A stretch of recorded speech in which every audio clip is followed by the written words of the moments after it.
सफाई नहीं, जर्जर हालत है स्कूल, बच्चों को खाना में। पुलिस के लोग चारों तरफ घेरा बना लिए हैं, ना तो बाहर आने दे रहे हैं, ना तो अंदर जाने दे रहे हैं, और बाहर जितने सम्मानित साथी हैं, हम सबकी जिम्मेदारी है। कमाल है, अभी तक तो जेन जी का कहर सरकार के ऊपर दिखाई दे रहा था।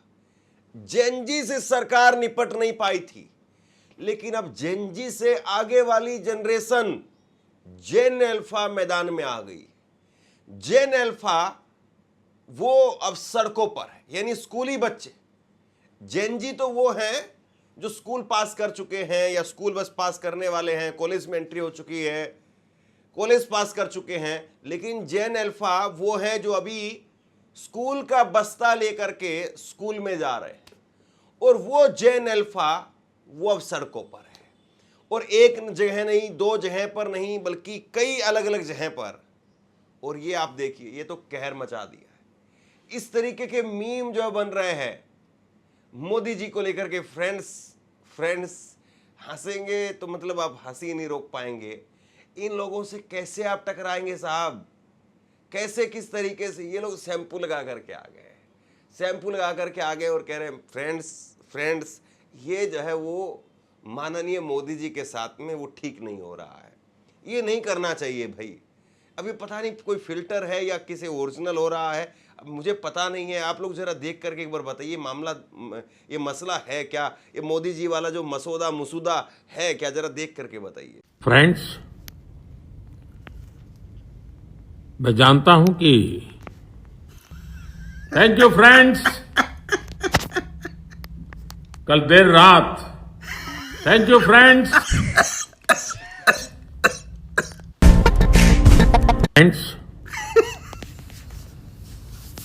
मैं जानता हूं कि फ्रेंड्स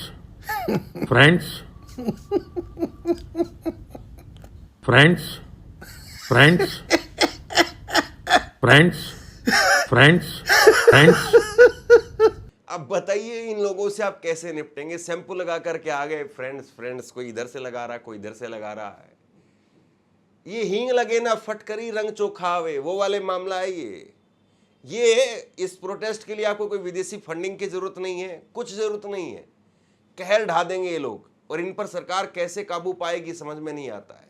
ये तस्वीर आप देखिए, ये बहुत सीरियस मामला है। ये मामला है राजस्थान के जालोर का, और राजस्थान के जालोर में पढ़ाने वाले जो टीचर हैं वो है ही नहीं। 7 टीचर एक स्कूल में नहीं है, 7 कमाल है साहब। मतलब बात ये होनी चाहिए कि कैसे हम विश्वगुरु बनेंगे, कैसे हम टॉप करेंगे, कैसे हमारा स्कूल वो पूरे स्टेट लेवल पर जो है उसका नाम रोशन करेंगे। लेकिन स्टूडेंट हैं, टीचर नहीं है। और अब जो है वो स्टूडेंट वो सड़क पर आ गए हैं। एक और मामला जो है उत्तर प्रदेश के फतेहपुर का निकल करके सामने आया। वहां पर स्टूडेंट ने कहा कि पंखे नहीं है, कूलर नहीं है, आरओ नहीं है। देखिए, कुल मिलाकर के इस तरीके के प्रोटेस्ट पहले भी होते रहे हैं कि पंखा नहीं है, दरी नहीं है। युवा किसी तरीके से हिम्मत करके आ जाते थे, लेकिन वो बोलने की समझ, वो कला, वो बातें, वो जज्बा, वो हौसला, वो हिम्मत, वो नहीं हो पाती थी। लेकिन कहते हैं ना कि खरबूजे को देख करके खरबूजा रंग बदलता है। तो जनरेशन को देख करके जनरेशन सीखती है, और एक जनरेशन जेन जी ने कहर बरपाया तो जेन अल्फा बोली कि हम पीछे नहीं रहेंगे, हम तो यहीं से तैयारी कर लिए हैं, और वो वहीं से ही जो है मैदान में कूद गए। सुनिए आप इस छात्रा को, कितनी मजबूत है ये छात्रा, और कितनी निर्भीक है, कितनी निडर है। अभी अपने स्कूल में खड़े होकर के कह रही है कि ये ताला खुलने नहीं देंगे हम, जब तक यहां पर टीचर नहीं आ जाएंगे तब तक हम ताला खुलने नहीं देंगे। ये ताला स्कूल पर नहीं लगा रहे हैं, ये ताला उस सरकार के मुंह पर लगा रहे हैं जो हर चीज को हिंदू मुसलमान ये वो फला फला फला फला। मत भूलिए कि ये उसी राजस्थान की तस्वीर है जिस राजस्थान में हाईकोर्ट के ऊपर भगवा झंडा लहरा दिया गया था। तो आप देखिए, जो किसी के काबू में नहीं आए उनको बच्चों ने जो पानी पिला दिया है। सुनिए एक बार। शिक्षा विभाग और सरकार से हमारी ये मांग है कि PM3 स्कूल है और यहाँ पे एक भी टीचर है, सेकंड ग्रेड के एक भी टीचर नहीं है, और फर्स्ट ग्रेड है उनके अंदर 2 टीचर है, एक है हिस्ट्री के और और हिस्ट्री के जो टीचर है वो प्रिंसिपल का पद संभाले, तो उनको भी टाइम मिलता है तो भी पढ़ाते, लेकिन ऑब्वियसली भी काम बहुत है तो वो करने पड़ते। तो इनसे हमारी मांग है सेकंड ग्रेड, फर्स्ट ग्रेड और थर्ड ग्रेड L1 L2 सभी के टीचर लगाए, वरना तब तक न तो स्कूल का लॉक खुलेगा, 10 बजे तक कोई नहीं आया तो हम रोड ब्लॉक करेंगे।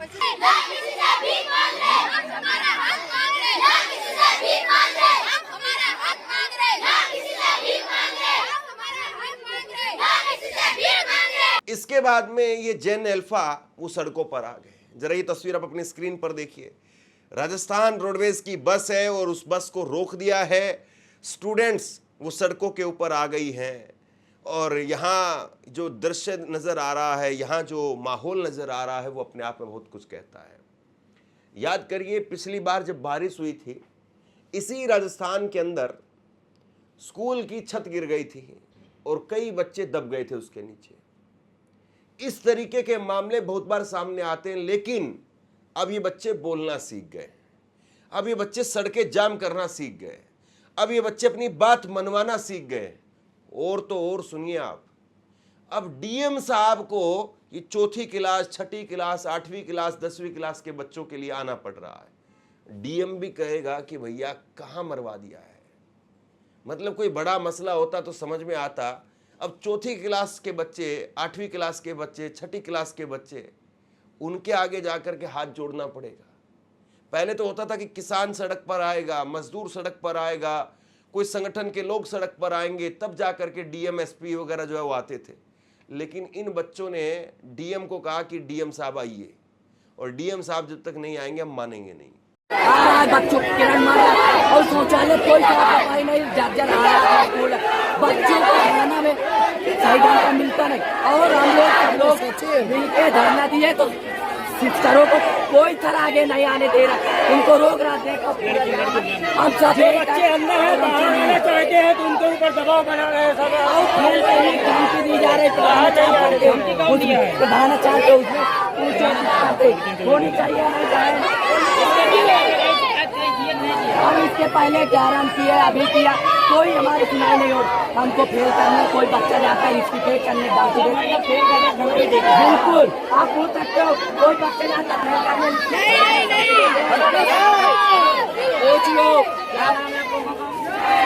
करने बताइए मतलब सब लड़के संतुष्ट इस चीज लिए कहीं पे आपने पहले शिकायत किया कि नहीं कि इसके बाद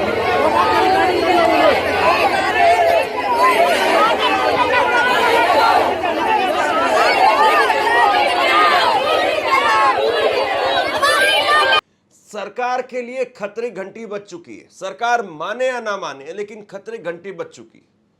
और मैं फिर कह रहा हूं, और मैंने जंतर मंतर पर भी इस बात को कहा, आप सब सरकारों के खिलाफ अगर जहां पर भी आपको दिखाई दे रहा है कि सरकारें काम नहीं कर रही है, डट करके बोलिए।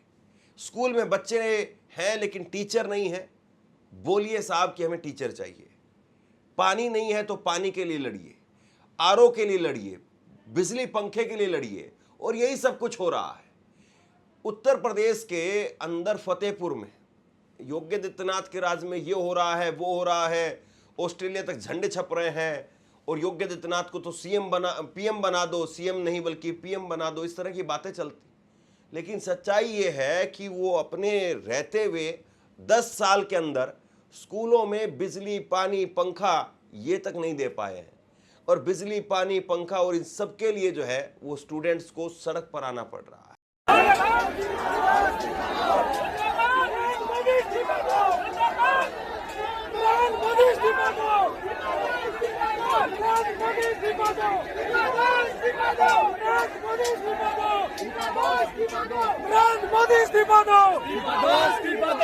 धर्मेंद्र प्रधान इस्तीफा दो, गृह मंत्री इस्तीफा दो।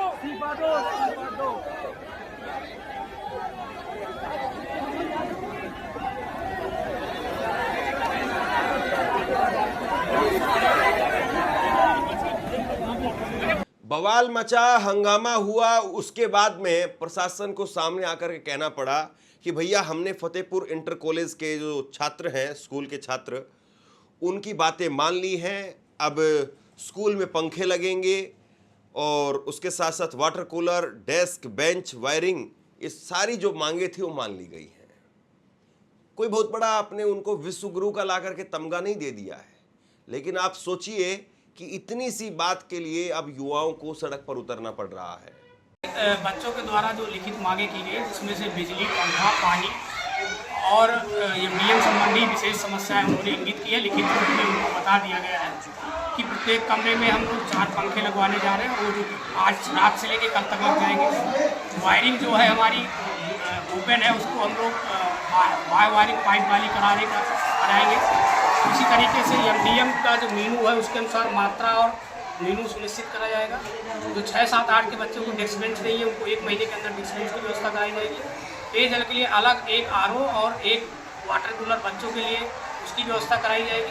ये सब चीज़ें एक जो जल्दी हो सकती है वो जल्दी हो जाएगी और ये लिखित रूप में बच्चों को दे दी। तो पूर्णतः धरना एक तरह से खत्म कर दिया गया। केवल इनकी एक मांग जो साइंस की मांग है वो पॉसिबल नहीं है, क्योंकि बोर्ड से मान्यता होती है, उसके लिए इंफ्रा चाहिए, लैब चाहिए, उसके बगैर मान्यता और बिना मान्यता के हम साइंस की क्लासेस नहीं चलवा सकते। जी शुभ नाम अपना। मेरा राकेश कुमार, जिला विद्यालय अधीक्षक। जी धन्यवाद। अब बताइए आप कैसे निपटेंगे, किस तरीके से निपटेंगे? और ये इस तरीके से अगर सरकार को निपटाने पर आ गए तो सरकार चलेगी कितने दिन? बीजेपी की सरकार हो, कांग्रेस की सरकार हो, किसी और दूसरी पार्टी की सरकार हो, आम आदमी पार्टी की सरकार हो, किसी की भी सरकार हो, हर सरकार को झकझोरिए, पूछिए कि साहब हमारा पंखा कहाँ है, हमारी लाइट कहाँ है, हमारा टीचर कहाँ है, हमारा प्रिंसिपल कहाँ है, हमारा पीटीआई कहाँ है। हर किसी के लिए खेल का मैदान नहीं है, उसके लिए पूछिए, लड़िए उसके लिए भी। फुटबॉल नहीं है, हॉकी नहीं है, क्रिकेट के लिए सामान नहीं है, मैदान साफ नहीं है, हर चीज के लिए संघर्ष कीजिए। और कहीं ना कहीं यही हासिल है और यही लोकतंत्र है कि अगर आपके पास में कुछ है नहीं तो आप उसके लिए आवाज उठाइए, लेकिन शांति प्रिय ढंग से। जहां आपने कुछ बदमाशी की, जहां आपने कुछ गुंडागर्दी की, जहां आपने कानून हाथ में लिया, जहां आपने तोड़फोड़ की, वहीं आपके चेहरे आप जानते हैं कि किस तरीके से बायोमेट्रिक सब कुछ जब कैच हो जाता है। तो शांति प्रिय ढंग से गांधी जी का सहारा लीजिए, भगत सिंह का सहारा लीजिए, लेकिन आवाज उठाइए। और ये जो चीज़ है वो अब लोगों के बीच में साफ तौर पर नजर आ रही है। और इसीलिए साहब बड़े बड़े लोगों को, अफसरों को जो है वो अब सफाई देनी पड़ रही है। कल जो है बच्चों ने सर्वोदय इंटर कॉलेज के थाना किशनपुर में अपनी मांगों को लेकर के प्रशासन को अवगत कराया था, जिसमें उनकी जो मांगे थी वो आरओ से रिलेटेड थी, फैंस थी, बेंचेस की उनकी कुछ प्रॉब्लम्स थी, शौचालय और खेल के मैदान को साफ सफाई की प्रॉब्लम्स थी। और वो चाहते थे कि जो उनका इंटर कॉलेज है वो विज्ञान का उनके अंदर स्ट्रीम स्टार्ट हो जाए। तो उसमें डीआईओएस और संबंधित मजिस्ट्रेट के द्वारा मौके पे गए और बच्चों को समझाया और जो उनके जो बेसिक नीड्स थी उनको हम लोग ने पूरा करने के लिए प्रबंधन को बोला है। और कल से ही काम शुरू हो गया है। आरओ, फैंस, शौचालय की क्लीनलीनेस शुरू हो गई है। और जैसे ही प्रबंधन जो है प्रयोगशाला और अन्य जो विज्ञान से संबंधित, कोर्स से संबंधित जो बेसिक रिक्वायरमेंट्स है उसको पूरी करेगा, वैसे ही हम लोग शासन में उसको मान्यता के लिए पत्र भेज देंगे। मौके पे शांति व्यवस्था है और मौके पे आज भी एसडीएम और डीआईओ के द्वारा मौके पे जाया गया है और बच्चे शांति के साथ अपना अध्ययन कार्य कर रहे हैं। पता ये लगा है कि इसमें कुछ बच्चे ऐसे थे जो जंतर मंतर में भी गए थे, उनके कुछ वीडियोस भी वायरल हुए हैं, ऐसी कुछ जानकारी मिल पाई है क्या? ऐसी सूचना आई है, उसको हम लोग वेरीफाई कर रहे हैं और प्रबंधन को भी सचेत कर रहे हैं कि आगे से ये जो छोटी छोटी चीज़ें हैं ये जो विद्यालय स्तर पे ही पूरी हो जानी चाहिए थी, तो उसके लिए सचेत किया गया है कि आगे से ये बच्चों से निरंतर कम्युनिकेशन बनाए रखें, कोई भी कम्युनिकेशन गैप ना हो और ऐसी समस्या भविष्य में ना हो।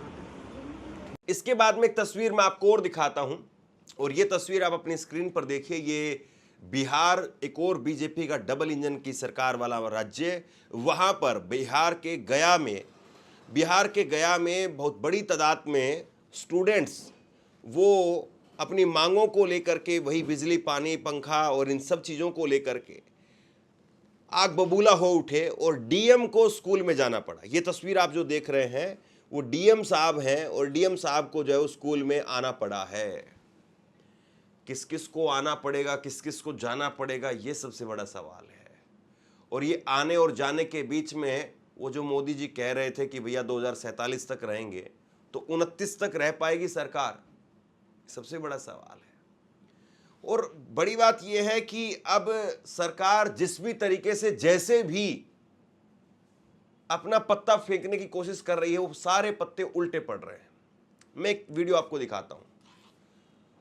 कल जिस तरीके से बवाल मचा, हंगामा हुआ, उसके बाद में संसद में किरण रिजिजू वो पूछते हैं कि भाई अखिलेश यादव से हम ये पूछना चाहते हैं कि छात्रों के ऊपर जिस तरीके से इमरजेंसी के समय पर लाठियां चली, उनको घर में नजरबंद कर दिया गया, उनको जेलों के अंदर ठूस दिया गया, वो सही था या फिर छात्रों की बात सुन करके और हमने एक्शन लिया, शिक्षा मंत्री उन्होंने इस्तीफा दिया, वो सही है?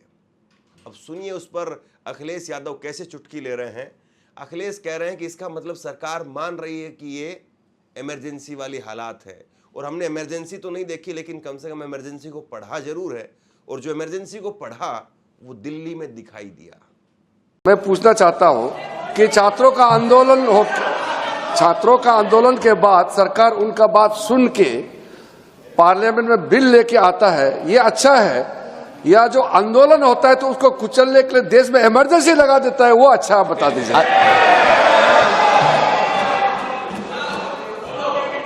अध्यक्ष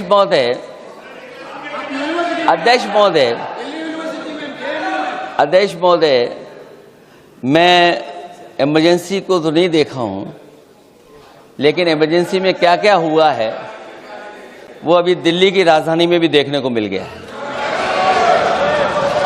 आंसू के गैस के गोले और लकड़ी में लगा हुआ कुछ कील का और कांटे की चीजें, उस समय करंट नहीं लगाया जाता था, इस बार करंट लगाया गया। तो ये इमरजेंसी के बराबर ही हुआ है हमला, कम नहीं है। इमरजेंसी से कम अन्याय नहीं कर रहे हैं आप लोग। और याद करिए अध्यक्ष महोदय, अगर इमरजेंसी इन्हें याद आ गई है, अगर इमरजेंसी अध्यक्ष महोदय इन्हें याद आ गई है, तो इमरजेंसी के बाद भी परिवर्तन हुआ था, और हमें भरोसा है कि इसके बाद भी परिवर्तन होगा। और अध्यक्ष महोदय, मैं आखिरी में कहना चाहता हूं,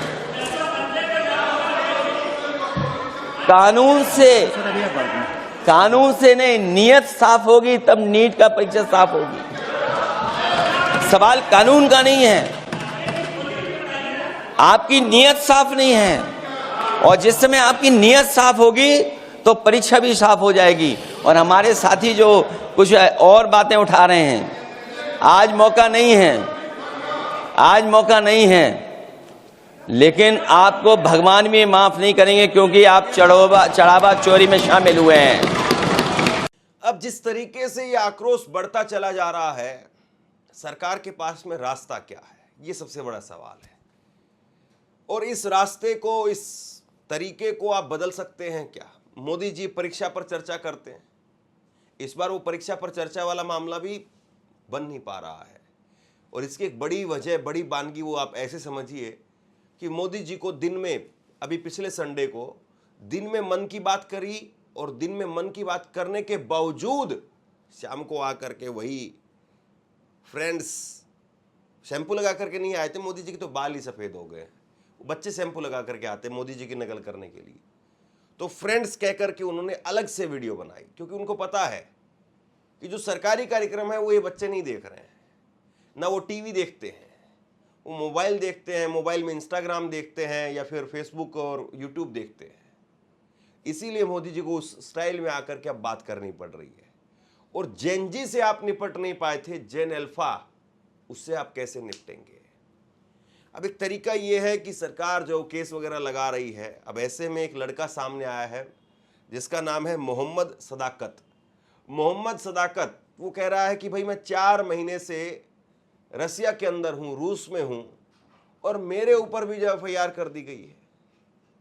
ऐसे बहुत सारे लोग निकल करके पहले भी सामने आए हैं कि कोई झारखंड का रहने वाला है, मुंबई में काम करता है, उसके ऊपर FIR हो जाती है। कोई बिहार का रहने वाला है, गुजरात में काम करता है, उस पर FIR हो जाती है। कोई यूपी का रहने वाला है और वो दिल्ली में काम कर रहा है, उस पर FIR हो जाती है। अब ये जो तरीके थे, ये तरीके पुराने पड़ रहे हैं और लोग इनको एक्सपोज कर रहे हैं। 4 महीने से कोई आदमी अगर रसिया में बैठा हुआ है, फिर आखिरकार उसका FIR में नाम कैसे आ गया? मैं मोहम्मद सदाकत कौनन राही, घर सात मेरी कुलबिट्टा, वार्ड नंबर 12। मैं पिछले 4 महीने से रसिया में हूँ। 24 तारीख में LRP चौक में नीट पेपर लीक के खिलाफ जो प्रोटेस्ट हुआ, बहादुरगंज प्रशासन द्वारा उसमें मेरा भी नाम आया गया है। तो मैं पिछले 4 महीनों से जबकि रसिया में हूँ, इसलिए मैं प्रशासन से अनुरोध करूँगा कि मेरा भी नाम वापस लिया जाए। इसके लिए मैं प्रशासन का आभारी बना रहूँगा। इसीलिए कहा जा रहा है कि मिलेनियम जो नहीं कर पाए वो जेनजी ने करके दिखाया, और जेनजी से भी आगे जेन अल्फा है। और ये बात कांग्रेस को भी समझनी चाहिए। अगर कल को उनकी सरकार भी आती है तो काम आपको भी करना पड़ेगा, वरना ये जेनजी जेन अल्फा ये अंधभक्त वाली कौम नहीं है, ये अंधभक्त नहीं है किसी के भी। ये आज मोदी सरकार से सवाल पूछ रहे, कल आपसे सवाल पूछेंगे। तो बहरहाल जो कुछ दिखाई दे रहा है सरकार के लिए अपने आप में जो है यूँ कहिए बहुत टेढ़ी खीर साबित होने वाला है। और ऐसे में आग में घी का काम कर रही हैं कंगना रनौत, जो कल कह रही थी कि भाई मुझे तो उल्टी आती है। वो उल्टी निकाल देंगे जेनजी और जेन अल्फा। मतलब आपकी हिम्मत कैसे हो गई कि आप किसी प्रोटेस्ट करने वाली कौम को आप ऐसे बदनाम करेंगे। ठीक है, अब आपकी पिक्चरें नहीं आएंगी, आपको लगता है कि नहीं मेरा तो बीजेपी में ही जिंदगी कट जाएगी। आपसे पहले बहुत सारे लोग टाटा बाय बाय कहकर के बीजेपी को चले गए। अभी सन्नी देओल जो है वो गुरदासपुर से MP थे, टाटा बाय बाय कहकर के बीजेपी को चले गए कि भैया मुझे अपना काम करना है, बीजेपी में गुजारा नहीं हो पाएगा। गौतम गंभीर टाटा बाय बाय कहकर के वापस कमेंट्री में चले गए। कितने लोग ऐसे हैं जो आए और चले गए उसके बाद, और आपको लगता है कि आप यहां परमानेंट रहेंगी। आप तो खुद 4 दिन पहले कह रही थी, कुछ दिन पहले इनका जो बयान आया था कि भाई ये तो बहुत महंगा काम है, मेरा तो तेल में ही सारा काम निकल जाता है, सारा पैसा तेल में ही खर्च हो जाता है। उससे कुछ दिन पहले इनके वीडियोस वायरल हुए थे जिसमें कह रही थी कि मैं बहुत बड़ा बड़ा कांड करके आई हूं, मैं खुद ड्रग्स लेती थी। ये इनके बयान है, और आपको लग रहा हो मैं कितनी खतरनाक हूं। इनके बयान है जिसमें इन्होंने कहा कि अगर मल्टी पार्टनर होते हैं तो क्या दिक्कत है। और आज ये कह रही है जेनजी के लिए कि वहां पर जो लड़कियां प्रोटेस्ट कर रही थी उनके अनगिनत संबंध हैं। गजब है मतलब। और जब तक ये आग में घी डालने का काम ऐसे ऐसे लोग करते रहेंगे, मोदी जी की राह आसान नहीं होने वाली है, क्योंकि ये मामला नहले पर दहले जैसा है। बाकी आप क्या सोचते हैं नीचे कमेंट सेक्शन में लिख करके जरूर बताइए। इस वीडियो को लाइक कीजिए और चैनल को सब्सक्राइब जरूर कीजिए। शुक्रिया, थैंक यू।